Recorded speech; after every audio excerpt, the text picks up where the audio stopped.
Pelaksanaan ibadah malam Natal mendapat pengamanan dari aparat kepolisian. Seperti di salah satu gereja di Kuta Badung, dijaga 51 personil yang terdiri dari Gegana, K9 dan Lantas Samapta.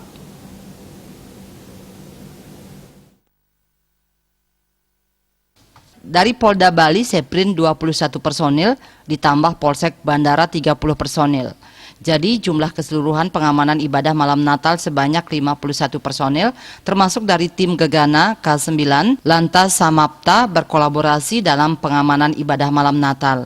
Sistem pengamanan yang dilakukan dalam pengamanan ibadah malam Natal, di mana pintu masuk dan pintu keluar disteril oleh personil, sedangkan dari Gegana 1 jam sebelum misa dimulai, tim Gegana sudah mensteril area gereja.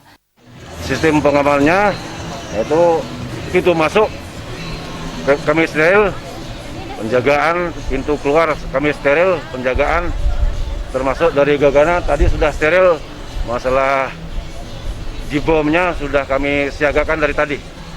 1 jam sebelum misa mulai, tim Gegana sudah steril lokasi gereja.